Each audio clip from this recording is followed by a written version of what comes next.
सहयोगी हमारे साथ जुड़ चुके हैं। बहराइच से संवाददाता हमारे साथ अक्षय जुड़ चुके हैं, महाराजगंज से ब्रिजेन जुड़ चुके हैं और साथ ही साथ लखीमपुर से हमारे साथ योगेश जुड़ चुके हैं। अक्षय, सबसे पहले आपका रुख करते हुए, बहराइच में किस तरीके की तस्वीरें हैं, कैसी सुरक्षा व्यवस्था वहां पर नजर आ रही है और कितनी ज्यादा चौकसी?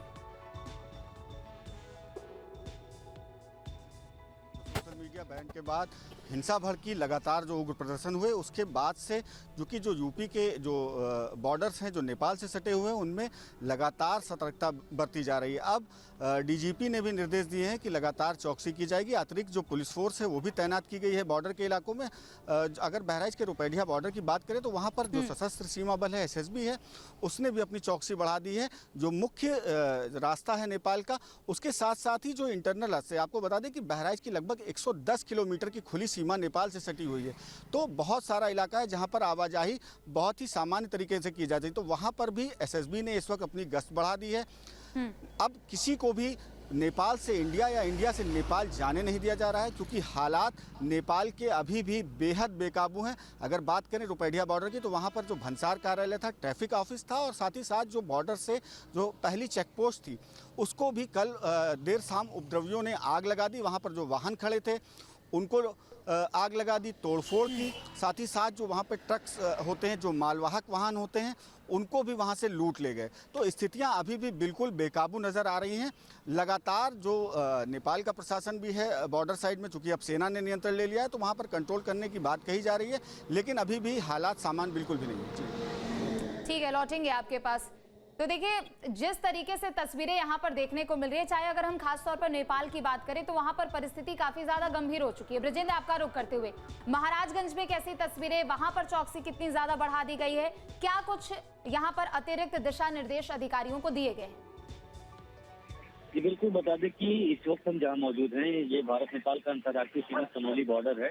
और आपको तस्वीरों के माध्यम से पहले दिखा दें कि इस पार देखिए ये नेपाल है और नेपाल के ये सीमा पर ये जो फोर्स है, ये सेना के जवान हैं जो यहाँ पे मुस्तैद दिखाई दे रहे हैं। और फिर इधर जो भारत की बात की जाए तो भारत यहाँ पे सील कर दिया गया है। जो भी भारतीय नागरिक हैं जो नेपाल में फंसे हुए हैं, वो अगर भारत में प्रवेश कर रहे हैं तो उनका वेरिफिकेशन किया जा रहा है, उनके पहचान पत्रों का मिलान किया जा रहा है, उनको जो है भारत में लिया जा रहा है। लेकिन जो नेपाली नागरिक हैं, अगर वो भारत में प्रवेश करने की कोशिश कर रहे हैं तो उनको पूर्ण रूप से प्रतिबंधित किया गया है, बैन किया गया है, वो भारत में प्रवेश नहीं कर पा रहे हैं। फिलहाल जिस तरीके से यहाँ पे बॉर्डर पे चौकसी बढ़ती जा रही है, अतिरिक्त फोर्स की तैनाती कर दी गई है।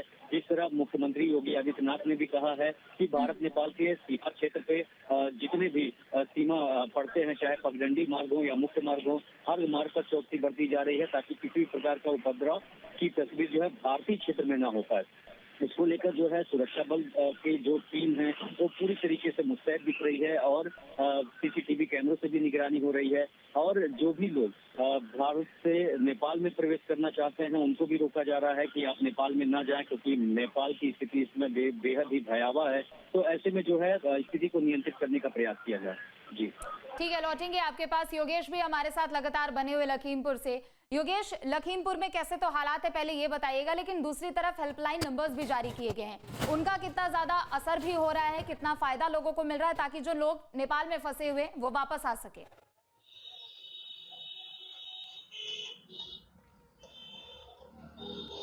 जी बिल्कुल, हम आपको बता दें, लखीमपुर बिल्कुल नेपाल से सटा हुआ बॉर्डर है।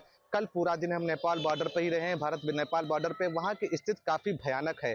अगर नेपाल में बात की जाए तो जिस तरीके से वहाँ पे प्रदर्शन चल रहा है, काफ़ी जो भयानक स्थिति, वहाँ पे सरकारी आवासों में आग लगा दी गई। जिस तरीके से पूर्व प्रधानमंत्री की पत्नी को जिंदा जला दिया गया, वहीं जो कई और मंत्री थे उनके आवासों पे हमला किया गया, राष्ट्रपति आवास पे भी हमला किया। तो इस तरीके से काफी स्थिति भयानक है नेपाल में। और अगर यहाँ की स्थिति की बात करें तो एसएसबी, सिविल पुलिस सभी की तैनाती वहाँ पे कर दी गई है। अतिरिक्त फोर्स भी वहाँ पे बुला लिया गया है बॉर्डर पे, क्योंकि जो वहाँ बिल्कुल सटा हुआ बॉर्डर है। क्योंकि कल जो स्थिति थी वहीं बॉर्डर पे मौजूद थे, तो जो वहाँ के जो प्रदर्शनकारी हैं बिल्कुल बॉर्डर के पास में आके वहाँ पे जो है कई बाइकों को आग लगाई थी, कई बाइकों को इकट्ठा किए थे। और जो वहाँ के आस पड़ोस जो बाजार है, मार्केट है, वहाँ पे भी तोड़फोड़ की थी। तो इसको देखते हुए, एहतियातन बरतते हुए जो एसएसबी की फोर्स है अतिरिक्त बुलाई गई है, जो पीएससी पुलिस है वो भी बुलाई गई है। तो काफी जो है, जो यहाँ के जो एसपी हैं उनका स्पष्ट रूप से कहना है कि अलर्ट कर दिया गया है, बॉर्डर पे जितनी भी फोर्स की आवश्यकता होती मंगाई जाएगी। जो कॉम्बिंग चल रही है बराबर एसएसबी की, पुलिस की,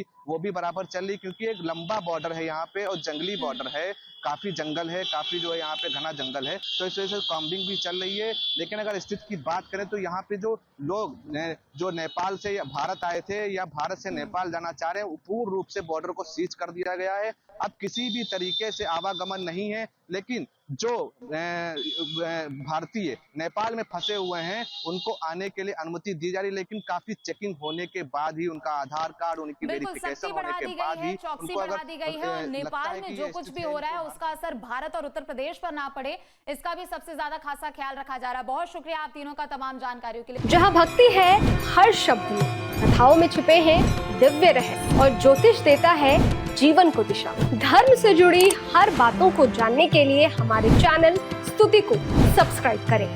चैनल पर जाने के लिए इस लिंक पर क्लिक करें।